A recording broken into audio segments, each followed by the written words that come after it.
किसान भाइयों नमस्कार, स्वागत है आप सभी का कृषि समाचारों के इस अंक में। सबसे पहले नजर डालेंगे मुख्य सुर्खियों पर। आर्सेनिक प्रभावित गांव में उत्तर प्रदेश सरकार करेगी पाइप द्वारा शुद्ध पानी की सप्लाई। राष्ट्रीय आयुष मिशन के तहत हर्बल खेती करने पर मिलेगा 30% अनुदान। और राजधानी लखनऊ के 39 ग्राम पंचायतों को मनरेगा से जोड़ने की हो रही तैयारी। अब कृषि समाचार विस्तार से। उत्तर प्रदेश सरकार बुंदेलखंड, विंध्य क्षेत्र और ऐसे कई गांव जहां पानी में आर्सेनिक और फ्लोराइड की मात्रा अधिक है, वहां पाइप से शुद्ध पानी पहुंचाएगी। मुख्यमंत्री योगी आदित्यनाथ की अध्यक्षता में पिछले दिनों हुई कैबिनेट बैठक में पाइप्ड वाटर सप्लाई के लिए 14,800 करोड़ रुपए की परियोजनाओं को मंजूरी दी गई। पहले चरण में इस योजना के तहत 6,240 गांव तक पाइप्ड वाटर पहुंचेगा। राज्य सरकार के प्रवक्ता ने बताया कि इस योजना से प्रदेश की 1,55,00,000 आबादी को साफ पानी मिल सकेगा। योजना की डीपीआर बनाने के लिए राज्य सरकार ने कंसल्टेंट चयन की प्रक्रिया भी शुरू कर दी है। सरकार का लक्ष्य 2022 तक प्रदेश के 90% गाँव में पाइप से पानी पहुँचाने का है। इस योजना के लिए केंद्र सरकार 60% और राज्य सरकार 40% रकम खर्च करेगी। उन्होंने बताया कि केंद्र सरकार ने ये योजना 2014 में शुरू की थी, लेकिन उत्तर प्रदेश में अभी तक सिर्फ 4% ग्रामीणों के घरों में ही पाइप से पीने का पानी पहुंचाया जा रहा है।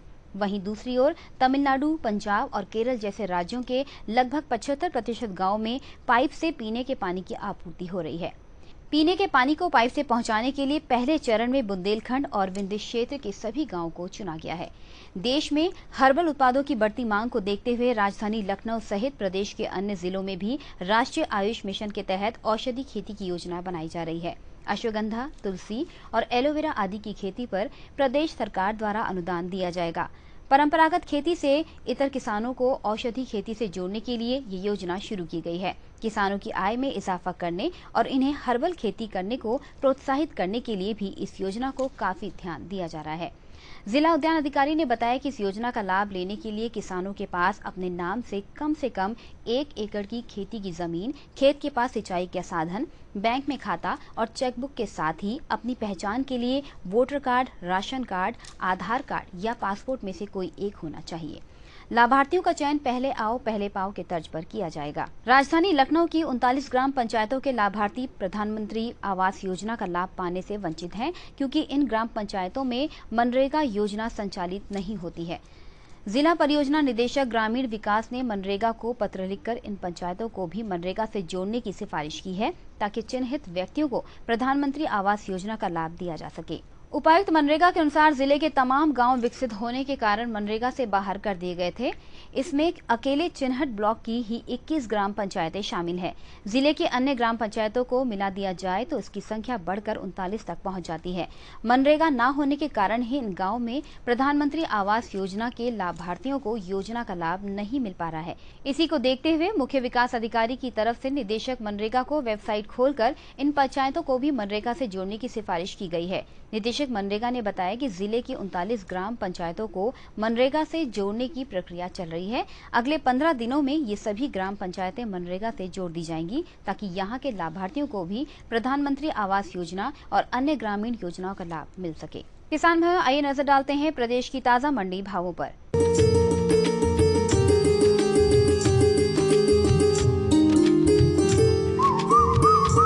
प्रदेश की विभिन्न मंडियों में चावल का भाव प्रति क्विंटल इस प्रकार रहा। लखनऊ में चावल 2,250 रुपए प्रति क्विंटल, सुल्तानपुर में 2,300 रुपए, उन्नाव में 2,320 रुपए, हरदोई में 2,430 रुपए और फैजाबाद में 2,225 रुपए प्रति क्विंटल के भाव बिका। गेहूं लखनऊ में 1,625 रुपए प्रति क्विंटल, सुल्तानपुर में 1,735 रुपए, उन्नाव में 1,725 रुपए, हरदोई में 1,690 रुपए और फैजाबाद में 1,685 रुपए प्रति क्विंटल के भाव रहा। आलू लखनऊ में 1,475 रुपए प्रति क्विंटल, सुल्तानपुर में 1,500 रुपए, उन्नाव में 1,550 रुपए, हरदोई में 1,660 रुपए और फैजाबाद में 1,300 रुपए प्रति क्विंटल के भाव बिका। टमाटर लखनऊ में 2,500 रुपए प्रति क्विंटल, सुल्तानपुर में 2,550 रुपए, उन्नाव में 2,500 रुपए, हरदोई में 2,420 रुपए और फैजाबाद में 2,400 रुपए प्रति क्विंटल के भाव रहा। प्याज लखनऊ में 1,550 रुपए प्रति क्विंटल, सुल्तानपुर में 1,600 रुपए, उन्नाव में 1,550 रुपए, हरदोई में 1,700 रुपए और फैजाबाद में 1,650 रुपए प्रति क्विंटल के भाव बिका। तो किसान भाई, ये थे आज के कृषि समाचार और ताज़ा मंडी भाव। अगले अंक में फिर आपसे भेंट होगी, तब तक ले दीजिए अनुमति। नमस्कार।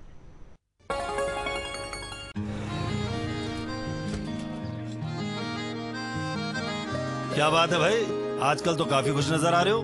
क्यों ना हूँ, अब मैं ऑर्गेनिक खेती जो कर रहा हूँ ये पूरा प्राकृतिक है, ऑर्गेनिक है। इसमें हमारे खेत, हमारी फसल और हमारी जेब सब फायदे में होते हैं और इसमें लागत भी कम है। जी हाँ, आप भी ऑर्गेनिक खाद का प्रयोग करें, अपनी फसल और मिट्टी को तंदुरुस्त बनाएं और आपकी आमदनी में इजाफा करें। अधिक जानकारी के लिए किसान call centre toll free number 1800-180-1551 पर कॉल करें और लॉग ऑन करें kisan.gov.in और farmer.gov.in। कृषि और किसान कल्याण मंत्रालय द्वारा किसान हित में जारी।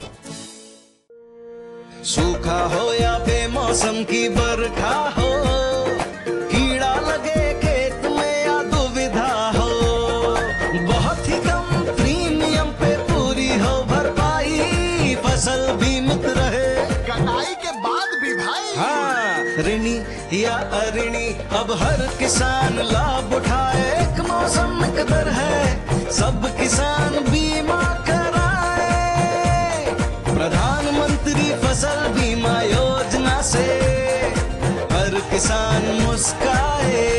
कृषि और किसान कल्याण मंत्रालय द्वारा किसान हित में जारी। किसान भाइयों, गांठ बांध लो, गांठ बांध लो, बात बहुत है काम की, समृद्धि के पैगाम की। मिट्टी के मिजाज को समझो, मिट्टी के हर राज को समझो, मिट्टी की तुम जांच कराओ, मुफ्त सॉइल हेल्थ कार्ड ले जाओ। कभी मुनासिब बीज लगाओ, सही किस्म की खाद ले आओ, जितनी जरूरी उतनी डालो, सही मात्रा खुद पहचानो, इसको अपना मंत्र बना लो, मिट्टी की सेहत को जानो। बात बहुत है काम की, कम लागत अधिक वरदान की। किसान भाइयों, गांठ बांध लो, आज ही मिट्टी की जांच कराएं। राज्य सरकार के कृषि अधिकारी से संपर्क करें और मुफ्त में सॉइल हेल्थ कार्ड पाएं। कृषि और किसान कल्याण मंत्रालय द्वारा किसान हित में जारी।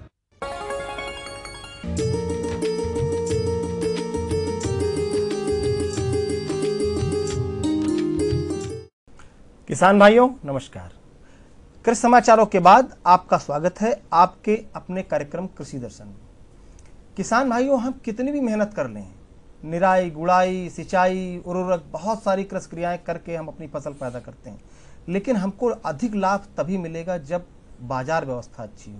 कृषि उत्पाद की बाजार व्यवस्था अगर अच्छी होगी तो निश्चित है आपको लाभ अधिक मिलेगा। और बाजार व्यवस्था कहाँ है? हमारे प्रदेश की मंडियों में है। तो इसी संबंधित है हमारा आज का कार्यक्रम किसान एवं मंडी परिषद। और इस महत्वपूर्ण विषय पर जानकारी देने के लिए आज हमारे साथ हैं श्री जितेंद्र प्रताप सिंह। आप हैं अपर निदेशक मंडी परिषद उत्तर प्रदेश। तो हम उनसे बात करेंगे कि हमारी किसान और मंडी परिषद में क्या संबंध है और मंडी किस तरह किसानों की मदद कर सकती है। जितेंद्र जी, आपका स्वागत है हमारे कार्यक्रम में। और हम बात करने जा रहे हैं किसान और मंडी परिषद के बारे में। जिस तरह से प्रधानमंत्री जी लगातार कह रहे हैं कि 2022 तक हर किसान की आय दोगुनी होनी है। अब आय दोगुनी किसान की हो, इसके लिए मंडियां कहां तक मददगार साबित हो रही हैं? मंडियां किसान को किस तरह से मदद करती हैं? किसान अपना उत्पाद लेकर जाता है, क्या प्रक्रिया है और किस प्रकार से मदद मिलती है? धन्यवाद उमेश जी, आज आमंत्रित करने के लिए। मैं बताना चाहूँगा कि मंडियों की स्थापना 1964 के बाद से हुई है प्रदेश में। और सभी लोग अवगत हैं कि 1964 से पहले ये स्थिति थी कि हमारे किसानों को अपनी उपज को बेचने के लिए कोई पक्की जगह नहीं थी, कोई ऐसी जगह नहीं थी जहां पर उनके सामान का सही मूल्य मिल सके, सही तौल हो सके और उनको हमेशा सुरक्षा मिले। 1964 में हमारा मंडी अधिनियम आया और 1970 से लेकर अब तक हम लोगों ने प्रदेश में 251 मंडी बनाई है। 251 मंडी है, जहाँ 251 मंडी प्रदेश में है और 393 हमारी उप मंडियां भी हैं। 251 मंडियों में से 219 मंडियों में अपना परिसर बना चुके हैं, अर्थात वहाँ पर दुकानें हैं, प्लेटफॉर्म हैं, चबूतरे हैं, वहाँ पर अन्य सुविधाएं हैं। और हमारी 393 में से 93 उप मंडियों में हमारा उप मंडी स्थल निर्मित है, जहाँ पर हमारे कोई भी किसान भाई अपनी कोई भी कृषि उपज को ले जाकर वहाँ बेच सकते हैं। आप अवगत हैं कि एक आम तौर पे ये प्रक्रिया रहती है कि किसान हमारे अपना खेतों से मेहनत करके जो सामान अपना जो उपज अपनी उपजाते हैं, उसके बाद में उसको सुखा के उसको साफ सुथरा कर मंडी ले जाते हैं। मंडी में लाने के बाद में उनको गेट पर हमारे यहाँ एक प्रवेश पर्ची निर्गत होती है। उस प्रवेश पर्ची के बाद में वो नीलामी चबूतरे पर या आड़त पे अपना सामान ले जाते हैं। किसानों से जो भी सामान आड़ती लेते हैं उसके बाद उसकी नीलामी होती है और उसमें बोली लगाई जाती है। नीलामी के लिए हमारे यहाँ नीलाम करता होते हैं और वो किसानों के माल की बोली लगवाते हैं, जिसमें जो लाइसेंसी व्यापारी होते हैं वो उस पर बोली लगाते हैं। मतलब सिंह साहब ये कह सकते हैं कि जो मतलब नीलामी बोली का मतलब यही है, जो अधिकतम दाम होगा वो किसान को मिलेगा। जी बिल्कुल, जो अधिकतम दाम होगा वो खुली प्रतियोगिता हो और किसान भाई के सामान को उस दिन में जो सर्वश्रेष्ठ मूल्य मिल सकता है उसका प्रयास मंडी करती है। ये भी इसमें देखने की बात है कि मंडियों की स्थापना से पहले किसानों से कई प्रकार की कटौतियों की समस्याएं आती थी कि साहब ये इसमें कर्दा कट गया, ये धूल हट गई, ये सब बिचौलिए भी थे।